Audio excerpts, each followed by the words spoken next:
Okay, so should anybody happen to tune into this, I'm going to go ahead and record this whether anybody's checking it out right now or not, uh, because the VOD will still be there.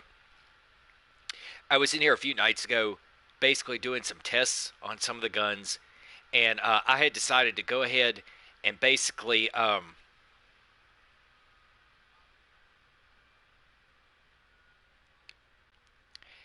mention some very important things about the gunplay in Modern Warfare and Call of Duty in general that for some reason I just do not see anybody talking about. So that was all in a previous stream, and I had really planned on doing this a long time ago and put it off um, because there seems to be kind of a general mindset that if you don't know, you don't tell people. But I hate to say it, for me, um, in standard public matches on this game, the just horrible gameplay on modes like Domination or Hardpoint, the total lack of any awareness or implementation of the spawns and things is just it I think it's honestly at its absolute worst level this year. And so I'm going to go ahead and jump in to some private games here. Uh, to show some stuff if anybody wants to check this out.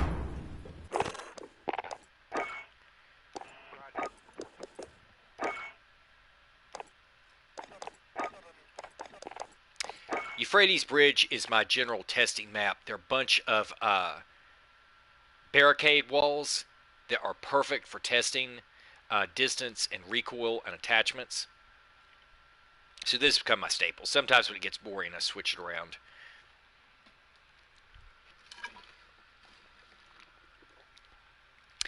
The thing on here, first off, it's like going back to the gun testing the other night.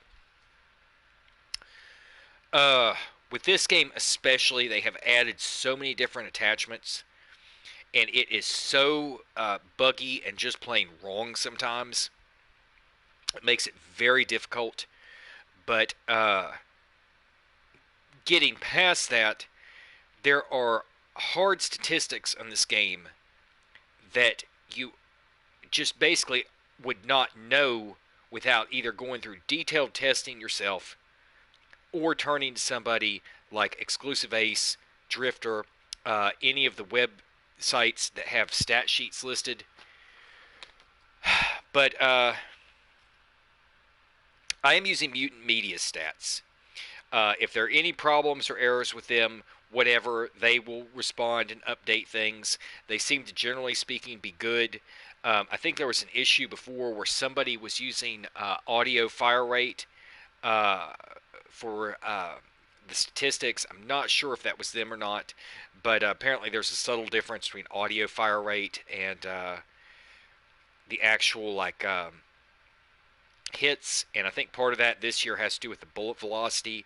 But whatever, the stats I'm using are theirs. Come on, game, where are you? Let's see. All right, here we go.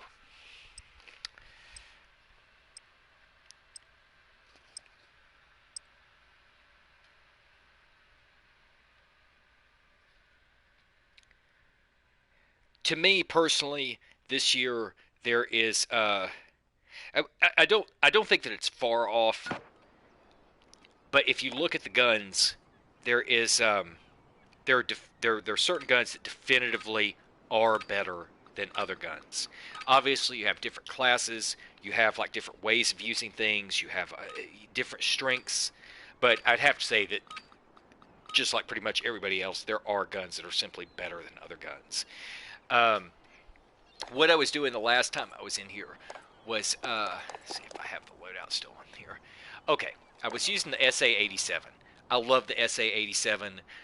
It, first off the bat, there is a big difference in what you're using this gun for. Um, Warzone is a completely different environment than a standard TDM match. So I don't think I mentioned this before. The thing with this gun, and again, I'm going to pull up the stat sheets. Getting down to just critical killing power. There are, if you don't know, two different stats that amount to your killing power. One of those is the damage per second, and one of those is the time to kill. The time to kill is listed in milliseconds, which are thousandths of a second.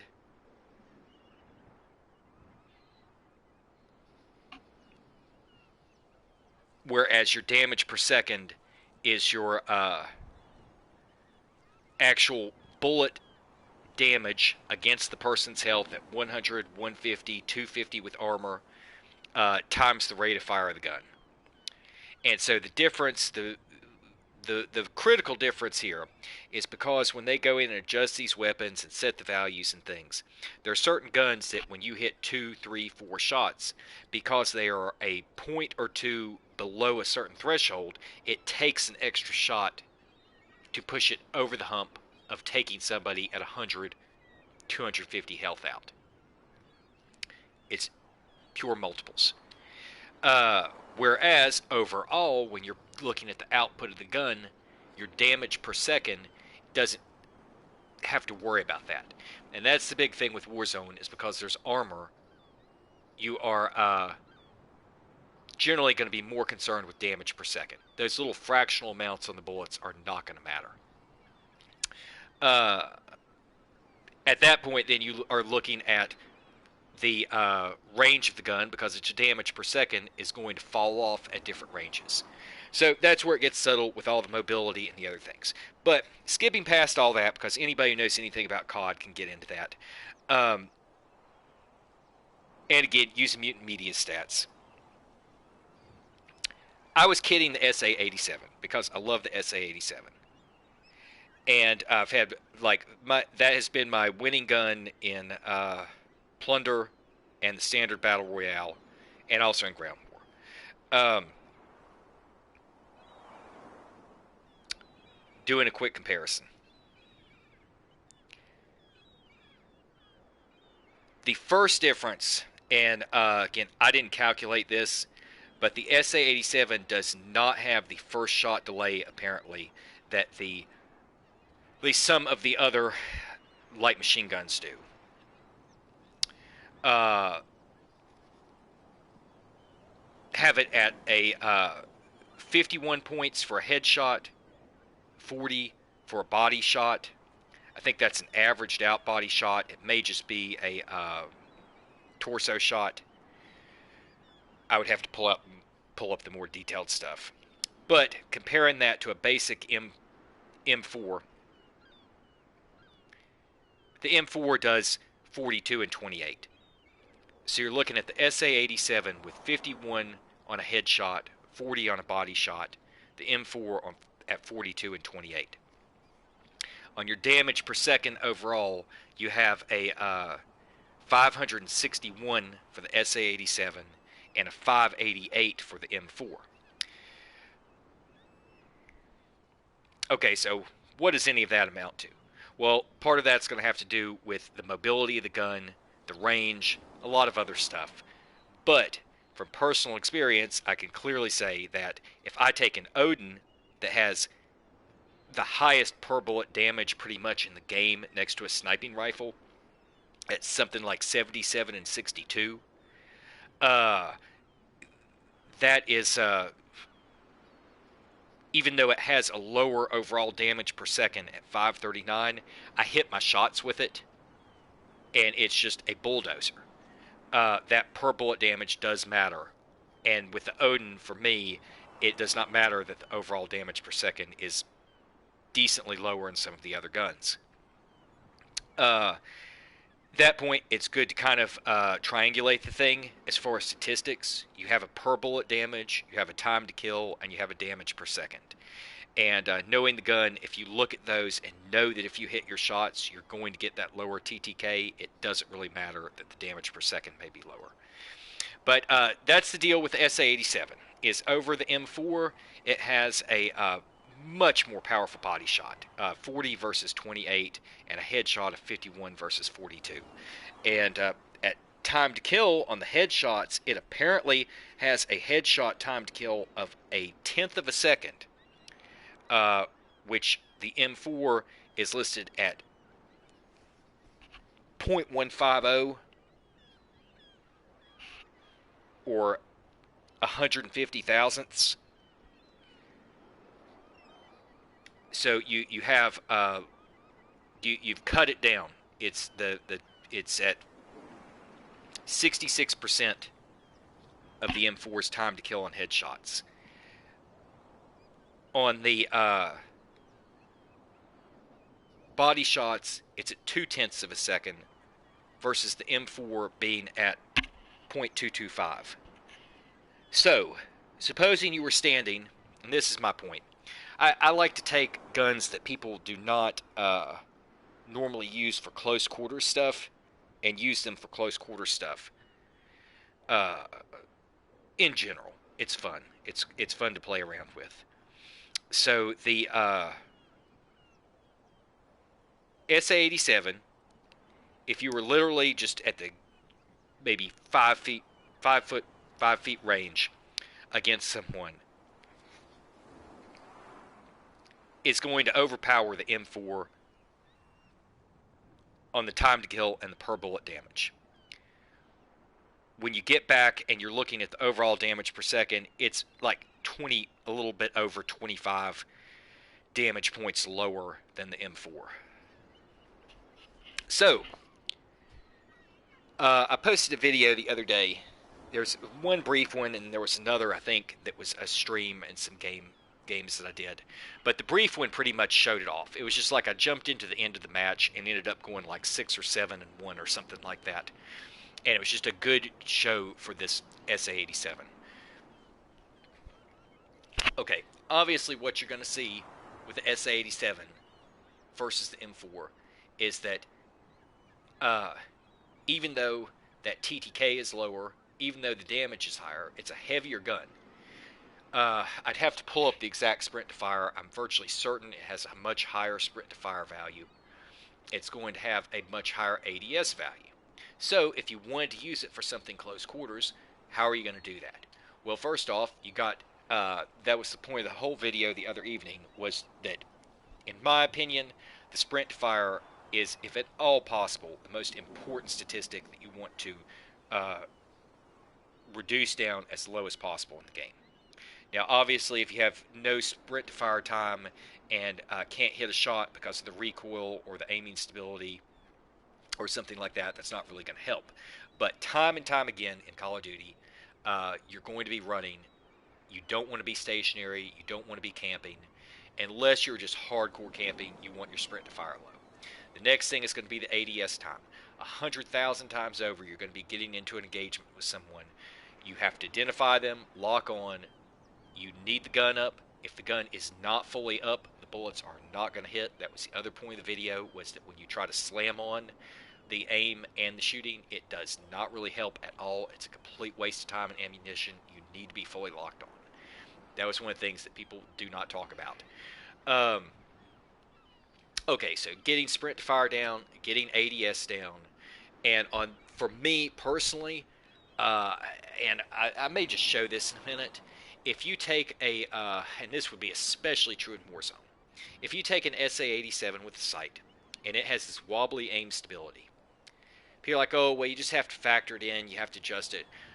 No, the problem is that when you go to, even when you are not ADS, and you are pre-aiming and centering where you want your target, your sight, when you actually go to hit ADS, by the time it goes ADS, no matter where you put it, even if it was sitting there completely stationary on hipfire, it is programmed into the game that it is going to be off target on a heavy idle sway gun. You are still going to have to recalculate it. And when you're in motion and you're trying to get around and acquire targets, that is absolutely awful. I am really good with headshots, and is because I want it to be stable. I want it where I want it, not an inch to the side.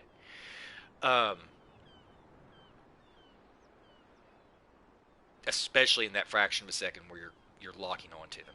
So sprint to fire, ADS, and that. The thing with the SA-87 is that if you go that direction with it being an LMG, it is you're immediately going to have the issue of some pretty severe vertical recoil. Well, vertical recoil, I mean, most of the time it is like, to me, I would say that all of this is vertical recoil, but it has an intrinsic second and third shot bounce to it going straight up that there's not much you can do about. And unless you actually kit the gun with a compensator pushing it down on the front barrel, if you don't put the grips on it and try to lock it down as it's doing those first shots, it is going to bounce. And again, I may just show that here in a second. Yeah, actually I will do that. I'm going to go ahead while I'm on this thing. I don't want to do a bunch of this again because that's not the point of this. But let's see. This is VLK. Okay, so this is just a raw SA-87. Team deathmatch. Jackals, let's hunt.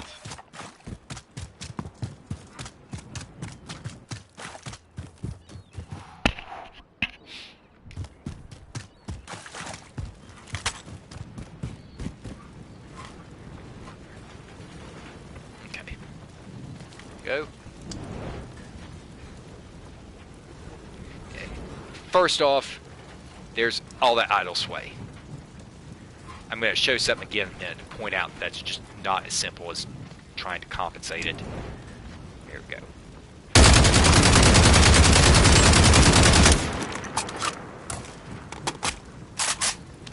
30-round mag. First shot pointed right here. Have 1-2 on target. 3, 4 bouncing up. Let's see. I think the gun. So you're talking about 40 damage on a standard Call of Duty match. You're going to need the third shot to push it over the bump. That is really not bad baseline. What is normally going to happen though is that when you're in the match, you're going to have somebody. Exactly what's going to happen is you're going to be right about here. Somebody's going to go sliding around. You may have screwy network connection. You're going to be shooting. You're going to be trailing them on the last one. And what's going to happen is those first 2 may be there. That is not always like that. Your first 2 may be there, but by the time you've held the trigger down and you're trying to get it over, it's going to be kicking up on these 3rd, 4th, and 5th shots so high off target. It all happens very quickly. So here's the, do another how quickly 5 shots work.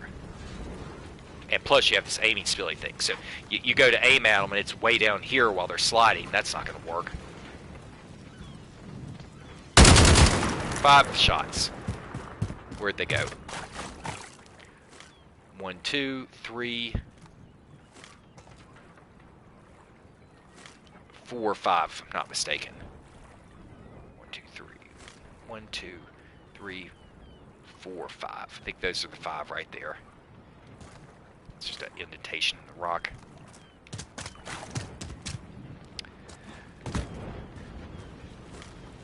Okay, so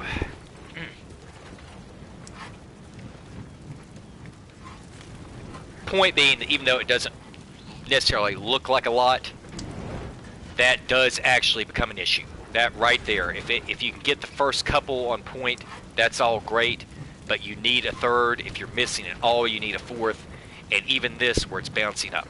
So what does that leave? It leaves the option of manually controlling this thing. So as you're shooting, you pull down a little bit. but that is very hard to do when you're actually in a match. When you're actually moving around and you have to learn the feel on the gun at that kind of distance to pull down,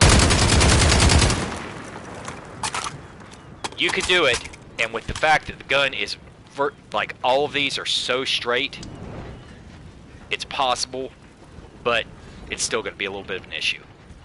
There are guns that when you shoot, this area right here is just going to get pelted with like 3 times the number of bullets. Okay, aiming stability thing is back over this. Alright, I'm going to pick a target back. Let's see, what can I aim at back here? Alright, this little spot right here. I can still see it. It's going to be hard to see. Okay. There's no idle sway there. You're just... Okay, aim down.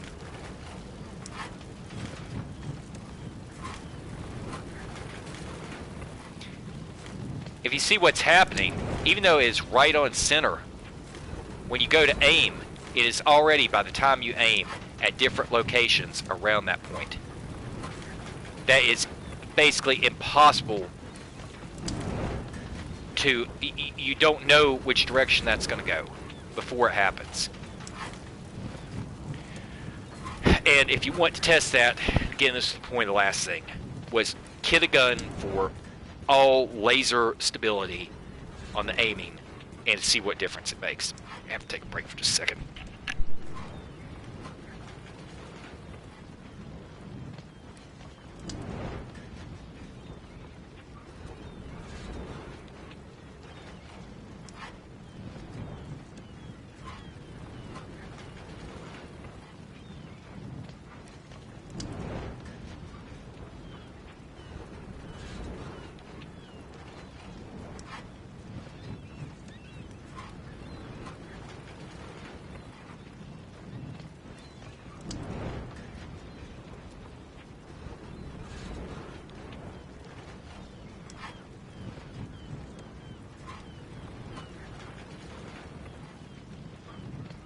Alright, so,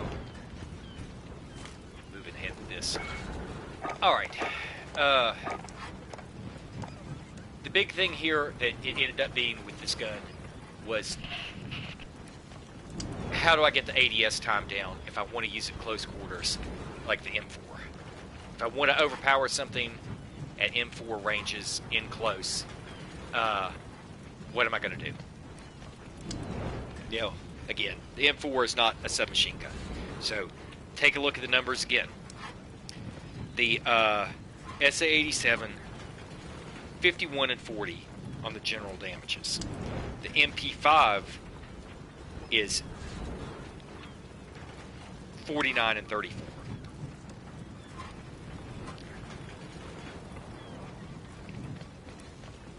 The MP5 has a headshot TTK of .15. The SA-87 has it beaten at .1. It has a body shot TTK of .15 compared to the SA-87 at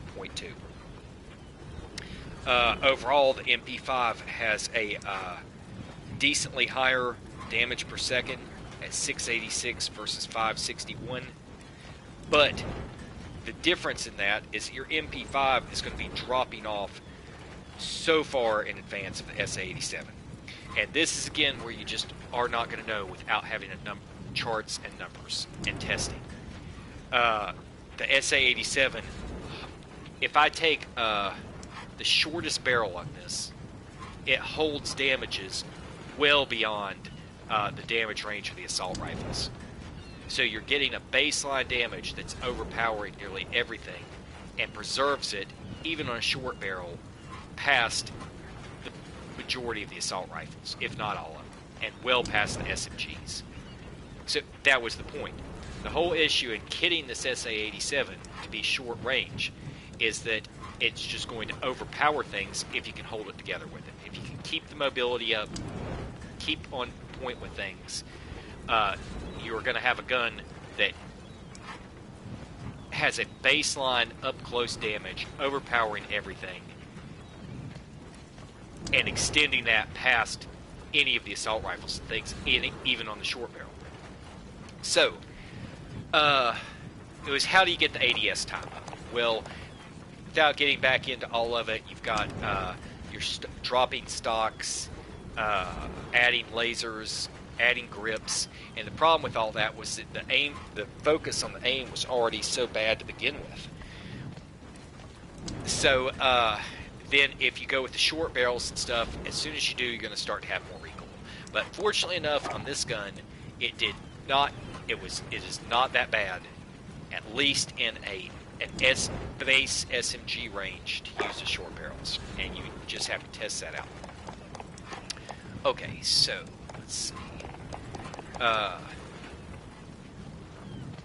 have this one ready to go in the gunsmith to figure out what I put on it.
Close to friendlies.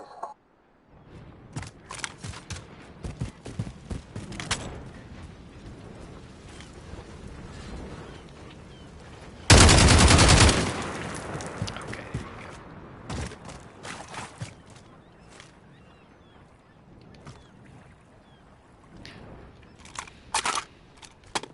So I would have just gone with the Merc on this as the... I would have gone with the Merc as the underbarrel grip, but the Ranger is going to help it to be more stable. And I don't want it bobbing all over the place. That is decently stable. It's going to give the, you can see it compressing the shots on the vertical there, and I already have the compensator with it. A lot of times I like to put the, mix the commando with the compensator, but that is so much better there on the vertical that I'm just going to stick with that. Alright, heading out of here. Stand down. It's a deadlock.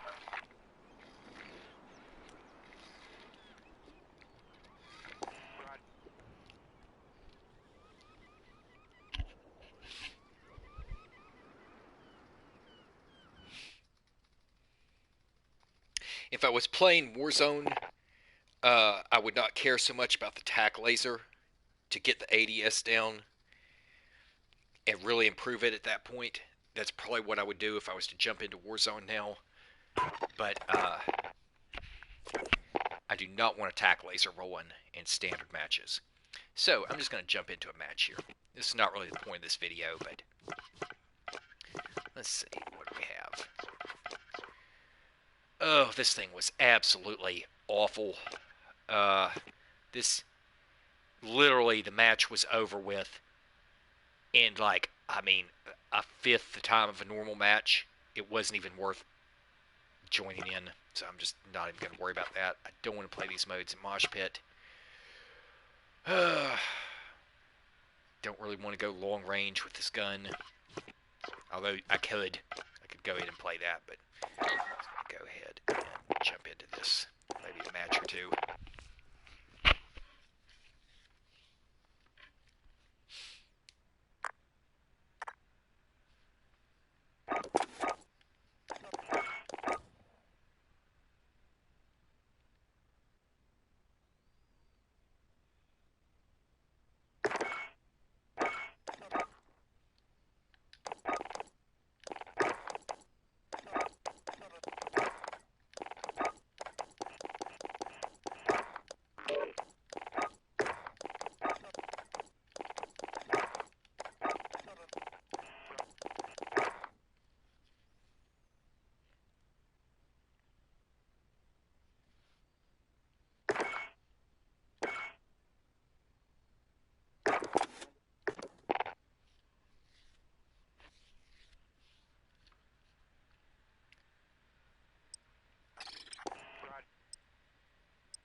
Hostiles at Charlie, go! Securing Alpha. Enemy holds all objectives. Retake those. Domination. Capture and defend the objectives. Securing Alpha. We captured Alpha.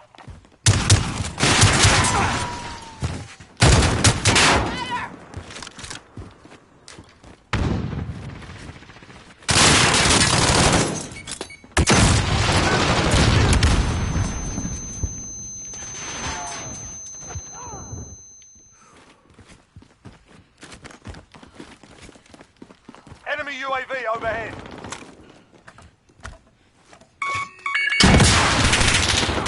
They've got two objectives. Keep hitting them.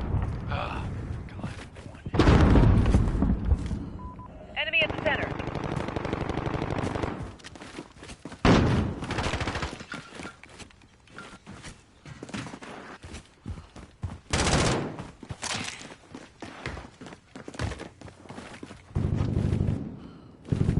Enemy Wilson deployed.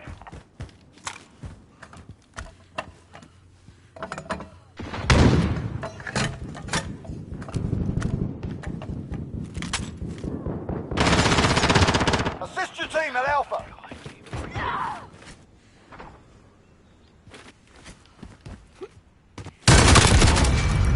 Securing Charlie.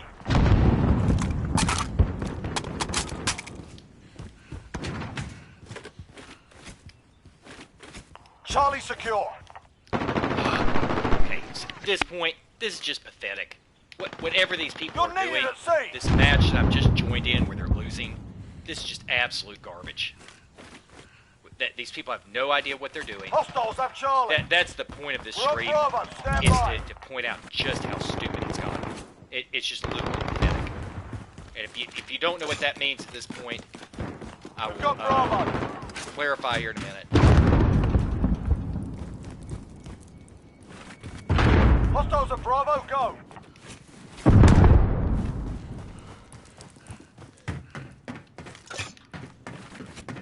We've lost Bravo. Be advised. Friendly UAV overhead.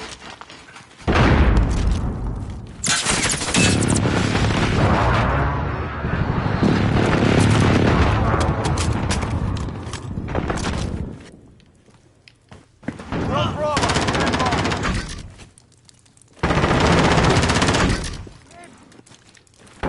Enemy UAV overhead.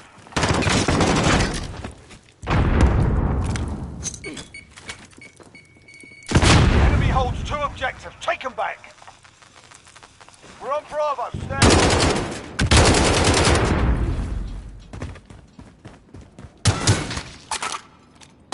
Okay, well, there that went. We're also now both completely... It's just pathetic. It's literally fucking pathetic.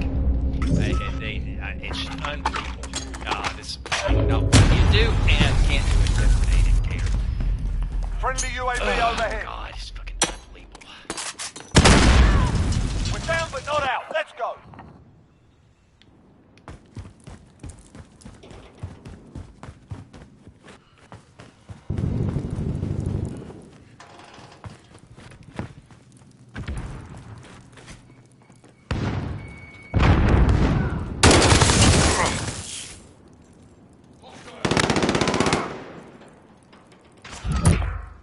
Oh my goodness. Okay, well, case in point. Took a beating today.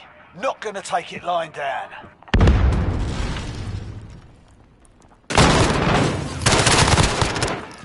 Just absolutely pathetic. Nate Dogg. Where's Nate? Middle tier player on the other team is just gunning this team down like they're just garbage. I mean, no offense. These people are a level 155, a 148, a 134. You would think that they literally would have to be just some sort of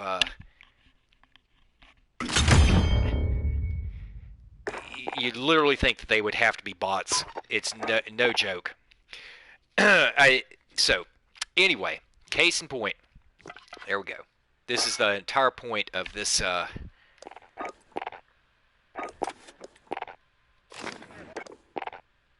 Hopefully, my voice is still coming through.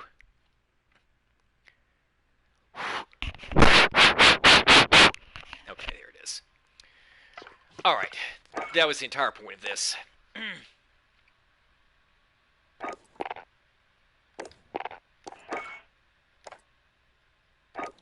Very simple.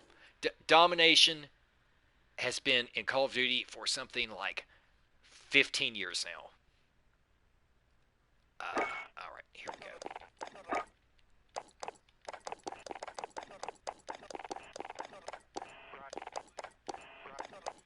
Where is it? Looking for the Superstore. Where are you? Oh, come on. Where's Superstore? What? Atlas Superstore.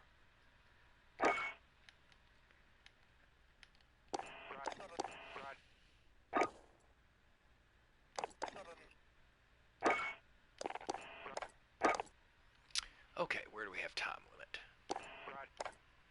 Round time limit unlimited. Okay, that'll work now. Just live in.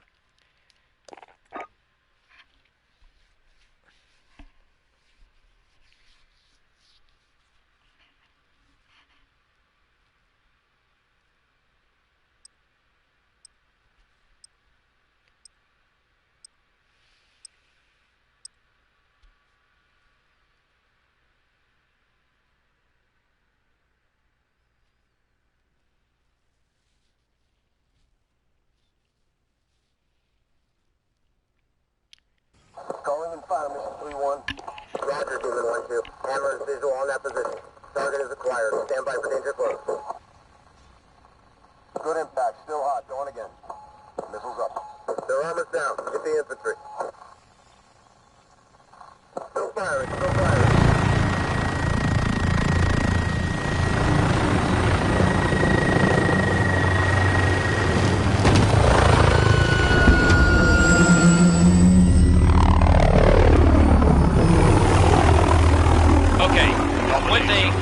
Right here, you have your all the meters. objectives. This is showing you that on guns that typically fire at, I mean, okay, this gun preserves maximum damage even on the short barrel up to like 40 meters. So you're at the furthest. If you were on this is just a passing note. When you see these meters, if you have any capacity to look up the stats on a gun. This short barrel is, if I remember correctly, a max it keeps damage up to, I think, 40 meters. So that's like nearly a third of the entire way across the map when you're going in and playing. Alright, so going over here. First off, this game mode is based around holding flags. If you go into a match and your team doesn't even bother, I mean, this may sound like the stupidest thing on earth. If they don't even bother anybody on the team to capture this flag, you know you're in trouble. There are modes that the one where when you capture the flag, it respawns your teammates, and that's the only way you get them back in. Where you do not want to capture the first flag, that's the first trick in playing that mode. You can pull it up. Taking Alpha, stand by. But then you want to stop so that it's only partially done for when you need to respawn your teammates. But whatever the case, you need your flag. Okay. This game, they went ahead and gave us a mini-map. I would have preferred that it not have the mini-map, but nobody in the casual Call of Duty community is going to be able to do that. So, what you can see from this, without even knowing this map at all, you have A, they have C, they're on something of a straight line going back. B is over to the side. Even if you don't know any of the routes or avenues, you can see that B is off center from these two.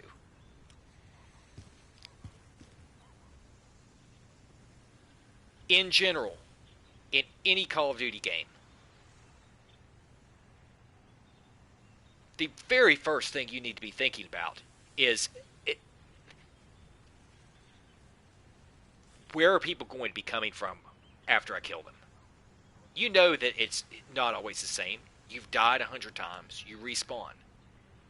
The very first thing you need to be considering is what the respawns are.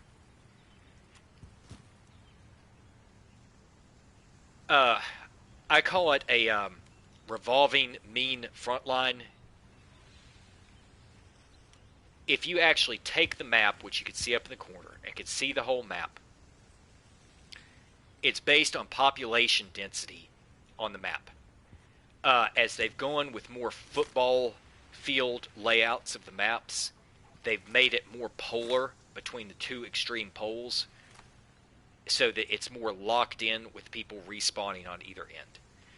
Some of the older Modern Warfares, Infinite Warfares, some other games, it's more square, and you're going to have people all over the place around the sides of the square because it's more equal. With these more rectangular maps, you're going to find people spawning more at the two ends. But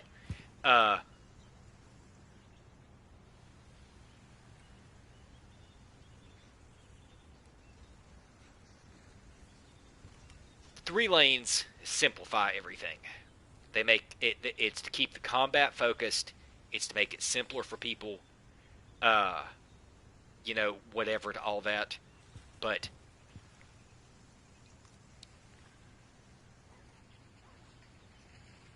the first thing on any Call of Duty map and mode is to know where the halfway point of the map is and what the terrain of the halfway point of the map is. So, here we go.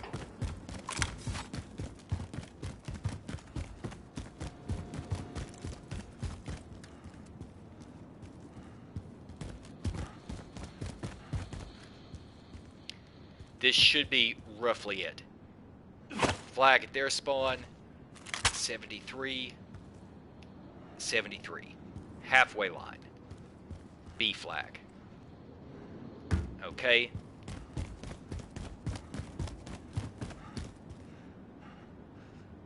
If every member of each team never crossed this line, when they died, standing back and shooting the way they're doing this dumb Warzone Rumble mode now, everybody would stay on one side or the other.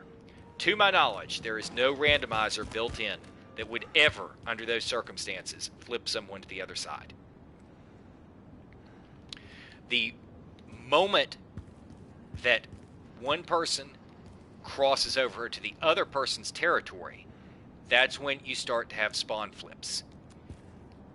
That territory effectively does not matter if you push what's called the front line. So if your team started back here at A, and they all pushed up, they took B, and not a single enemy has crossed over, your team can continue to push back as long as they hold everybody back this way, normally until about 66 to 75% of the distance across the map. At that point, it depends on the mode, it depends on the map, it depends on the game edition. There are safeguards put in to prevent it from being a slaughter fest of just pinning people into one corner. But that is possible in different maps. On World War II, on the outdoor snow map, you could trap the enemy team back into that area with the ice and bridges at the back corner. And just literally your whole team could just stand there and gun them down at the back. Again, you have to play with it to figure out what you can do. But I can tell you this, 95% of Call of Duty public lobbies, nobody's even going, I mean, it's the faintest possibility that is ever going to happen because nobody is going to keep a coherent front line. In Battlefield, there are specific modes called Frontline, where that is the whole point. Chain Link and Frontline, or basically Rush, you have to keep this line going and push it up. Very simple concept.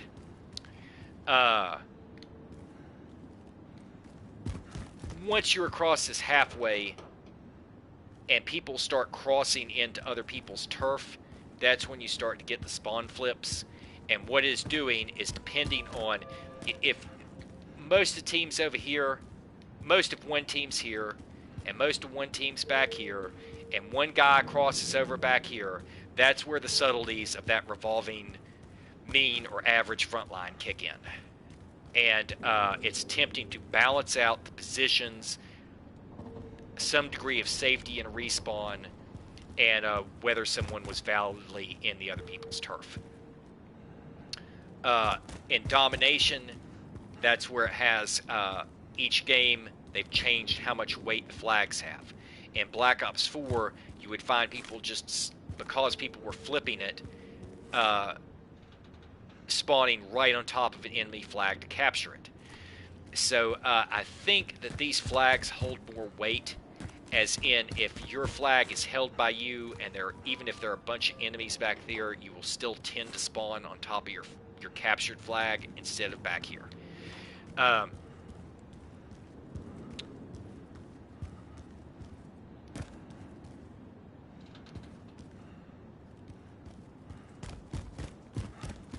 up here to this. Now, again, I'm going to try to keep this simple. If you know, it may get complicated. Okay, here's the first thing. All right, and with a mini-map and with friendly ally markers, you know where your teammates are. In a hardcore mode, you're not going to know where your teammates are. In Black Ops 4, they had a thing called Team Link, which was just the most overpowered thing in hardcore imaginable. It was so, I mean, you just needed Team Link on, because then you could tell where your teammates were, and that would let you control the spawns. This game does not have that in hardcore. It has those little, if I'm not mistaken, still blue indicators, the same way the realism mode does. I think. I haven't played it forever. That lets you know where they are. In this, you don't need that because you have a map. You have both, basically. That means that in any mode, your first concern is, where are people going to respawn? In order to control that, it's, where are my teammates? Where are my allies? The next thing is, what about the map and the mode we're playing? How weighted is it going to be? How much can we push before things start flipping? And when we do, where are they going to flip? You don't want them flipping. And that's the whole point, is that because of the subtleties involved, you do not want them in your turf. It is all about map control. And that means you owning your turf and keeping them out of it. When you see this map and that little glowing cone pointing around, right now it's revolving around A, that means that that person there should be, if they're a teammate, controlling this area. If they aren't doing their job.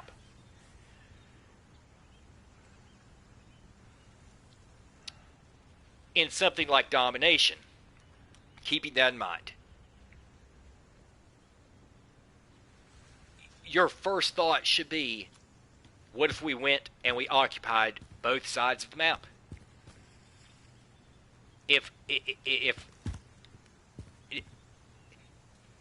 And this is where it's just mind-blowing, and this is why that match a second ago was just such total, utter garbage.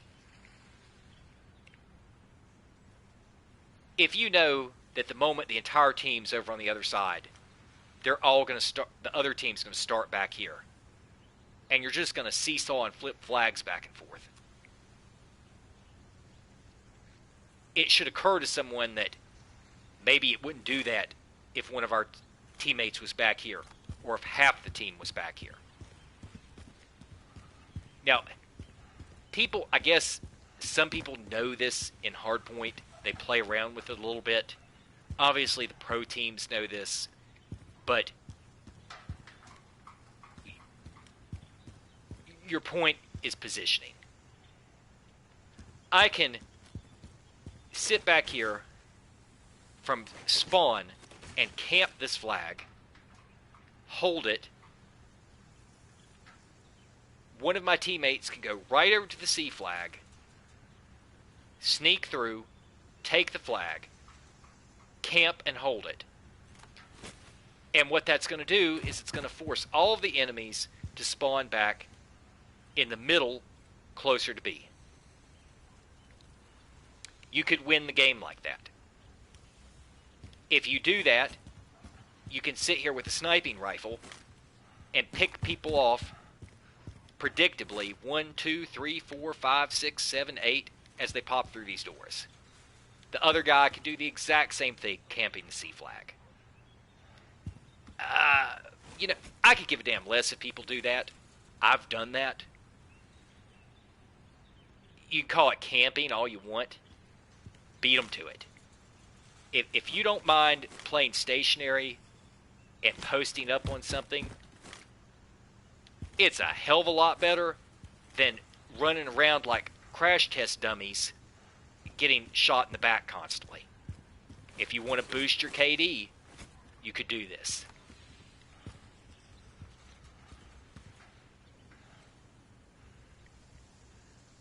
Typically speaking, if you want to keep the action up, what you want to do is push that front line. Not do that with the spawn flipping.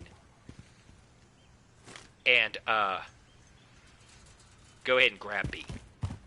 Now, this is one that most people who consider themselves to be good at domination do.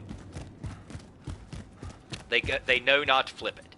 They know that if they go up here and keep B and everybody locks it down and just kind of spreads out and keeps pushing and pushing, that they can just keep on gunning people down out of C, get their streaks, and be done with it. And that's fine, but eventually that's going to get boring. And what the game is telling you when you go to do this, and I just cannot emphasize enough that if anybody's listening to this, this is not rocket science. I'm in 54 minutes into this little stream video. Maybe 20 minutes here on this map. This should not be rocket science. That's going to get boring. The game literally tells you each year that to dominate is to capture and hold all the flags. That's why in Ground War it's DEFCON nuke. Well, welcome to public lobby hell. They aren't even capturing the A flag in a bunch of matches. They decide the B flag is too hard. or they get whipped on it a bunch of times. They end up either dying and respawning because the other team is flipping the spawns, or they are, and they just immediately land on C and start capturing it. And everybody spends the rest of the match getting shot in the back like an egg scrambler. Occasionally you'll find the people who know to push this front line. You will next to 0% of the time ever in 5 years of Call of Duty see anybody coordinate and hold the two opposing flags and push the enemies to the middle, which is tons of fun to do.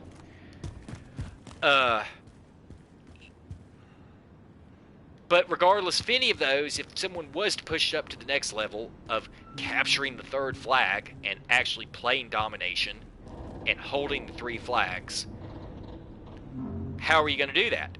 Well, the first step is knowing that very thing about holding the opposite flags. Because of the way the fact that you are not going to be able to predict every motion, you aren't going to know where. Even if your team was completely coordinated and said we're going to hold these positions, as soon as the enemies pushed them, and you have no control over where the enemies are going to be and how you're going to escape, where you're going to have to relocate, the randomness is back in. And as soon as that randomness is in, if you are scattered across the map, you have to literally know and have a chart and book of where the spawn locations are to know where it's going to happen. And that is still going to be based on the population density on the map. So as soon as you're spread out like this, that's where it's going to be difficult, and people are going to end up shot in the back by random people out of nowhere. Now, on this map, because it's big, that's not going to be as big a deal. But the entire point, the entire challenge of actually dominating the map, of holding 3 flags, is to do it. What that is going to mean is that you are, realistically speaking, going to have one person post up on this side. Securing Charlie. And the further they are to the back, the better. You're going to have one person post up on the A side. Securing The further C. the back, the better. And the rest of the team is going to have to circulate between the 2 poles. Anytime that if you hold the flags, as soon as one of the flags goes off, you're going to know it. Now, at this point, someone should ask themselves, did these guys put thought into designing these maps? The question is unquestionably yes. These maps are not random assortments. These maps were literally designed, the majority of the time, at the level of a military training course. They actually put that much thought into it. Now, there may be a few exceptions, some screwy things, some whatever, but these were designed with military background and training in mind. If you have a 5 or 6 person team, depending on your game, or more in like this new 10v10 stuff or whatever, if you have one back there, your flags are asymmetric in the middle, you have somebody on B, well, guess where the enemies would then spawn? If you have that semicircle controlled back there, you're going to see the enemies spawning over here. Well, you could trap that in. Once you know how to do traps, that's how on Infinite Warfare and on the Genesis map, they would literally trap everybody into the room. The guys were so good on the Genesis trap that they literally got it down to where they could stand behind the spot, and as long as their teammates held the critical positions, you could get behind the spawn spot and literally get 800 kills in a game, gunning somebody in the back of the head as they spawned in. I am not that good. I'm not sure exactly how they figured that out. I know you can watch and spectate on bot matches, but they did it one way or another. On this one, if you were to not occupy this spot, you would know that they would normally be over here. But if you really want to play domination and dominate it, what you're supposed to do, given all these maps, and this is the reason on, say, Black Ops 4, I can't remember the name of it. There was the big outdoor map that's like the baobab trees. It's like Africa with the graffiti and stuff. There's a big sniping tower. That's part of controlling the spawns. All of that map, if you wanted to control the spawns, was to have lookouts in the different positions. It was designed on purpose to hold the whole map. Some of these maps now this year are too big to realistically do that. I'll have to pull up the name of them, but like the one that has the playground and the laundromat on the side, and the other side has the tank and the busted buildings and things. That map is just so big, I don't think that that's possible.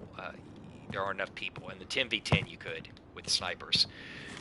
But anyway, if you were dominating, what you would be doing, what you would ideally want to do with a minimum of 4 people in motion would be one person back there, one over there, one over here, one person here, and the rest of the team would circulate depending on how many players are in it.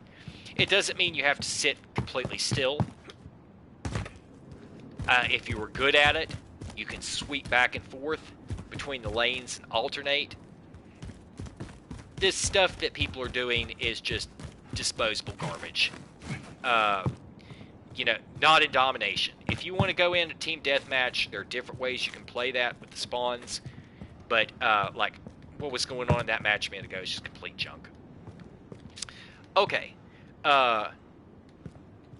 Quick, you know, and this is how you're going to get, I mean, this is how you're going to get big streaks. That's how you're going to nuke. I'm not saying that you have to sit here and camp and post in one position.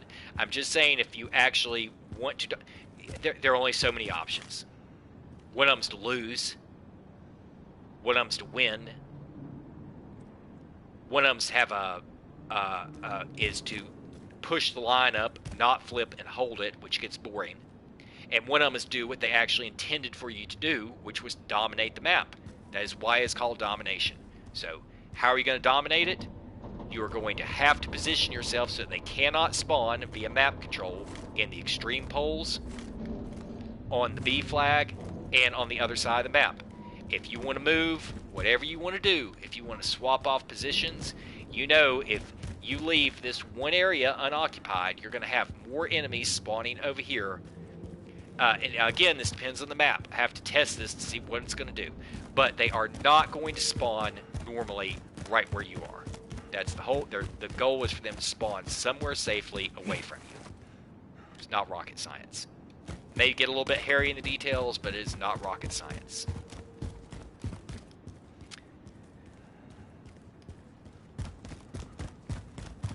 Your hard stuff is hard point and headquarters, where the point is relocating and you're trying to cordon the point off.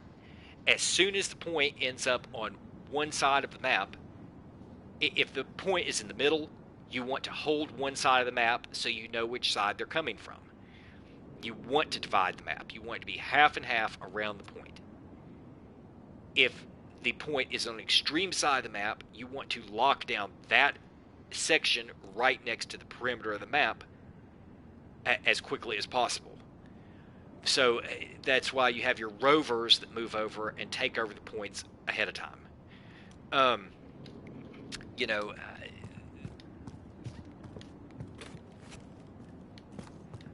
the other thing, and this is the last thing I'm going to mention on here, search and destroy, because it's a one life mode, or anything that's a one life mode, you don't have to worry about any of that. That's the really intelligent thing about the new battle royales, is if there's no respawn, none of this respawn logic matters. You can simply play. If domination was one life to live, you wouldn't have to worry about any of this. You could figure out how you want to take the flags, whether you're going to take all three, and what to do. It's the respawning that makes it what it is. In TDM or Kill Confirmed, common sense should tell you in Kill Confirmed that if the point is to collect the tags, that it would be best to have someone near you as backup to either block the enemy from taking the tag, or either to collect your dead tag or to help you collect the other tags. This all of these general rules are going to take place in TDM also. But the difference is that in TDM, if you take a coordinated group, for example, TDM has a pack dynamic. If your team starts back at what is essentially the A point, they could spread out, push the front line, know where each of their positions is, know where the people are falling, are dying, compensate for that by spreading back out over to that side. You could push the line back, and you could do the exact same thing. As long as you control the map, you can push them back to their spawn, just like a football match, and begin to pin them down, gun them, take the streaks, and end up with gunship mowing them down. Or, if you wanted to be more random, you can go ahead and decide to flip the spawns. You can take, you can have your entire team push the line, sweep it across, hit the other side, sweep it back. Maybe last year I was playing with some people from California, and we basically just demolished the other people round after round. We simply we actually didn't go down the extreme lanes. We went down about the central, like, you know, maybe from here to here on the map. We didn't push the far outside. We kept an eye out while we were sweeping back and forth, and just pushed and pushed, got to the other side, pushed back, and just killed everybody. You can run as a pack. If you run as a pack, you can go in clockwise or counterclockwise motions, run around, you know you flipped it, you know they aren't where you are, you can occasionally check your back. All of those things are successful ways that you would get streaks, perform as a team, get wins. Now, some people are going to say, well, that's just not chaotic enough, and that's too coordinated. You know, okay, which is better, to go around and get randomly splattered in the back over and over, to cause that to happen to your teammates where they have no idea what's going on, and the next thing you know, you have VTOLs parking in? I mean, obviously, a little bit of chaos is fine, but if you want to play solo, you need to go and play free-for-all. And then you can show if you actually have some skill. And I bet 90% of the time, you don't. There are a few people who are actually good in a standard free-for-all match at free-for-all. So, TDM is not free-for-all. TDM is a team dynamic where you're supposed to be working as a team.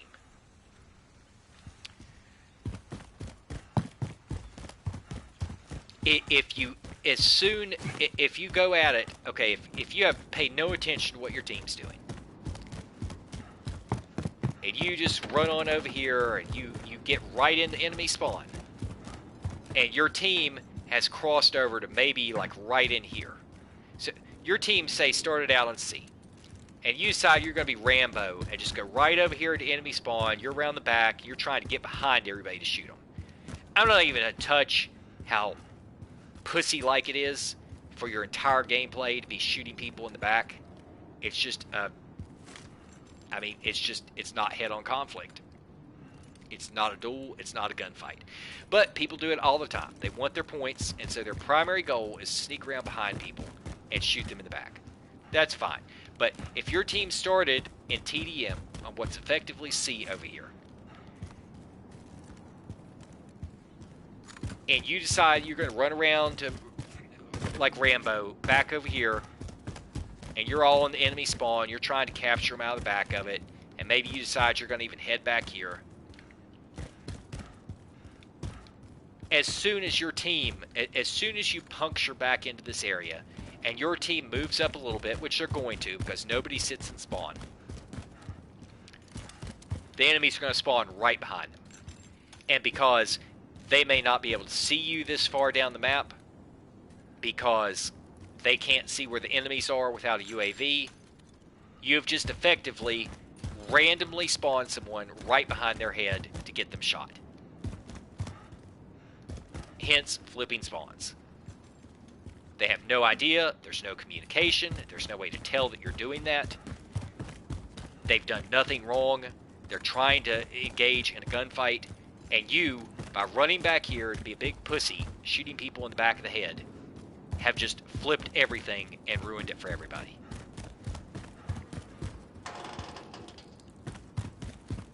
To me, a much more respectable skill level. And I mean, I'm just me. I'm just a casual player. I love the game. But I don't make my goal to shoot people in the back. Every once in a while, I have a camo, a challenge. I'm trying to get some points up, and I do it. And that's fine. But as a primary modus operandi, no. I go ahead and I engage on the front line to see who is handling it and how they're doing it, not sneaking around with dead silence behind people's backs. Okay, well, I'm going to take a break here, and may come back and play a game later.